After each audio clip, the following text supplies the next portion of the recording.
divorce yourself from the right-wing propaganda campaign. It's all simple and plain. America stands the game. Your president got an African name. Now who you gon' blame when they drop the bombs out of them planes using depleted uranium? I heard none. Not this time of the day. What no fireworks this early? I'm in the bathroom in the shower. You not finna. What do you do? What dude do? Evidently nothing. Do you see a gun? Do you see a knife? Do you see anything that would have caused a threat to these motherfucking police officers? As all of you know, a few minutes ago, the grand jury deliberating the death of Michael Brown issued.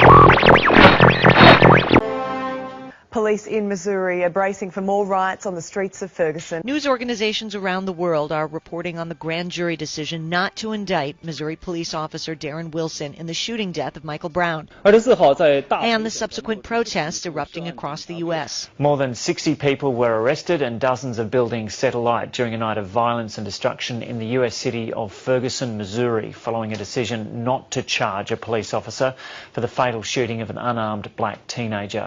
From China to Australia to Pakistan, the news is making headlines. We begin this news bulletin with the very important news from Missouri about the killing of a black youth. A protest is going on after a court decided not to charge the concerned police officer with murder. We'll find it somehow. Is there any way you can turn what you experienced, what you were a part of, into something good? I would love to teach people. I'd love to give people more insight on uses of force.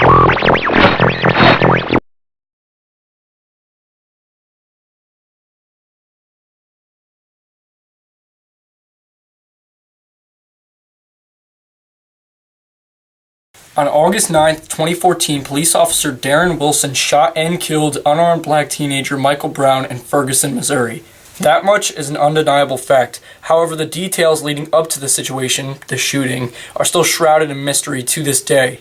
The initial shooting has become infamous due to the reaction of the community in Ferguson, a small town that has dealt with an overly funded and aggressive police force for years. A police force that in 2009 wrongly arrested and beat an innocent man and then charged that man for assaulting a police officer just because the man bled on the police officer after getting beaten up by the police officer. A police force that hired a former St. Louis cop who had been fired for sexually assaulting 2 teenage girls. A police force which tasered and killed a mentally ill man for being quote-unquote too unruly. And a police force that is rumored to have close ties with the local branch of the Ku Klux Klan near Ferguson, Missouri, according to recent information revealed. This event was the boiling point for the people of Ferguson, and they conveyed their anger in the only effective way they knew, by protesting and rioting against police brutality, and most infamously, by destroying the private property of petite bourgeois small businesses. These actions were sensationalized and scrutinized by the capitalist media, taking the attention off of the case itself and putting it onto the people of Ferguson. In the ensuing months that followed the killing, an unjust, overzealous shooting by a police officer turned into a circus, marred by a clearly rigged grand jury proceeding that reached 1920s Mississippi levels of injustice. Notoriously pro-police county prosecutor Robert McCullough picked up the case, and unlike any other prosecutor in recent memory, told the jury that the decision for the case was up to them, rather than persuading the jury into an indictment. After an entirely too long 3.5 months of deliberations, and after enough, sometimes false evidence was thrown at the jury by the prosecution team, a clearly confused grand jury ruled not to indict Wilson on any of the possible charges that could have been brought against him in a criminal trial. However, once you reevaluate the evidence made public after the decision, you'd find it quite incredible that McCullough could not, as the saying goes, indict a ham sandwich in this case. According to Darren Wilson's testimony, early in the morning of August 9th, as he was preparing to leave the home of a woman who reported a problem with her infant, he heard a dispatcher report of a strong-arm robbery and was given a description of the suspect. After patrolling a nearby neighborhood, Wilson claims to have stopped Michael Brown and his friend Dorian Johnson for fitting the given description. Note, this completely goes against the original story of the Ferguson Police Department that Wilson had stopped Brown for jaywalking and was oblivious to the robbery at the time. Wilson initially states that he kindly asked the two to get on the sidewalk before suddenly remembering the robbery and noticing that Brown had cigarillos. Swishers, Black and Milds. They're basically cigars, small cigars, and a lot of people use them to roll marijuana with. Wilson then claims that after he asked Brown to come to him, he began to curse at him, telling him to fuck off.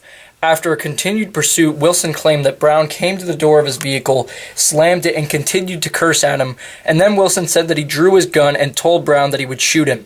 Brown supposedly responded by calling him too pussy to shoot him, and began to fight with him over the gun.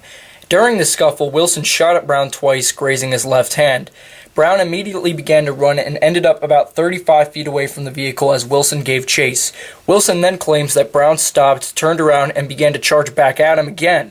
This is where Wilson says he reopened fire, causing Brown to stop again. Brown, now charging once more, according to Wilson, was shot another 5 or 6 times and collapsed dead 8 feet away from him. Though, know that there's no evidence proving this. There's literally nothing. But Brown's body, according to Wilson, then laid in the street for up to 2 hours before it was removed. Many conservatives claim that Michael Brown was able to charge 25 feet in a span of 2 seconds, meanwhile being shot multiple times and having to stop at least twice. According to conservatives, Brown was able to do this because he was high on some sort of drug, even though the autopsy report showed he only had small traces of THC, which is the chemical component in marijuana, in his system at the time of the incident. A chemical that, if anything, would have the exact opposite effect of being able to run 25 feet in 2 seconds, meanwhile being shot several times. Conservatives may not know this because apparently the ones making this accusation haven't ever smoked weed before, but it's not like meth. You're not able to travel ridiculous speeds while being shot in the chest. Wilson's testimony is extremely bothersome, seeing as it goes against the initial story told by the Ferguson Police Department. Wilson admits to drawing a gun on someone for simply bad-mouthing him. He claims that he was overpowered and dwarfed by Michael Brown, who was the same height as Wilson, 6'4", and weighed only 40 pounds more than Wilson. And Wilson tells the story of a bionic superhuman charging at him while being shot multiple times. To top that off, the quote-unquote injuries that Wilson received during the altercation was mere blushing rather than the orbital contusion initially reported, and the apparent bruise that Wilson had received from Brown has been revealed to be a birthmark. Wilson's irrational and improbable story goes against the numerous eyewitness testimonies made on the case, including some by out-of-town contractors who would have had no interest in making the case for Michael Brown. However, the media and racists go as far to say that the 20-plus eyewitnesses lied or made up portions of their story to defend Michael Brown, yet coincidentally do not extend this paranoia to others whose accounts were in line with defending Wilson's case. Interesting, isn't it? And even better, one of those eyewitnesses whose accounts were in line with defending Wilson's case was recently exposed as a racist and was exposed for completely making her story up. That's funny. In fact, the bigoted eyewitness's completely made up eyewitness account was repeated by the prosecutor during the official announcement. That gives you an idea of the legitimacy of what the prosecutor was saying during the official announcement. After the official announcement, President Barack Obama gave his speech letting the world know that America can't be that racist, as he was able to be elected twice within the confines of the American system. President Barack Obama in the speech also urged protesters not to destroy private property, as destroying private property would bring about no change. The media, again, rather than focus their attention on this farce of a non-indictment, focused on the angry community that rose up in response to an innocent black teenager being killed by a white police officer, and made the petit bourgeois leeches the victims through their media propaganda once more. In response to this farce of a non-indictment, anger quickly sparked up throughout the country and around the world, culminating in huge protests in New York, Los Angeles, Washington, D.C., London, Toronto, Montreal, Chicago, Boston, Seattle, Philadelphia, Atlanta, and of course, Ferguson. The world must know about the racist oppression of the American police force, the soldiers of American capital, and the quote-unquote justice system in the United States.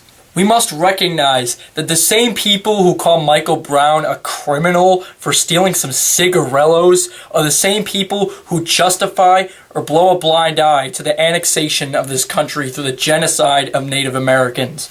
The same people who justify or blow a blind eye to the 400 years of brutal slave labor in the American South that actually built up the conditions for American industry, culminating in America's later rise as a world superpower. The same people who cheer with exuberance for the imperialist military when they're sent to war every decade or so to make billions of profits for oil companies and arms manufacturers, killing hundreds of thousands of innocent people in the process. 500 innocent people are killed by the American police every year. A black man is killed by the American police every 28 hours. Michael Brown is not the criminal. The kids stealing shoes or food or cigarillos from little petty bourgeois convenience stores are not the criminals. The protesters protesting for justice against the unjust killing of Michael Brown are not the criminals. The police who take the lives away of innocent people and protect the private ownership on the means of extracting wealth from property, the same private ownership that has kept the black people in this country starved, repressed, and impoverished, are the real criminals. The imperialist warmongers on Wall Street, in Halliburton, in the arms manufacturing industry, and in the White House are the real criminals, and this whole damn system is guilty and needs to be tried. What must be done now, because of the killing of young minority men in this country by the American police force, must be direct action. The communists of all stripes must commit to mass rallies, sit-ins, demonstrations, protests, general strikes, anything to attract attention to this problem. And though I may not agree with Michael Brown Sr.'s plea for pacifism in this case, I do agree that we cannot let his son's life go in vain. No justice, no peace. Rest in peace, Mike Brown.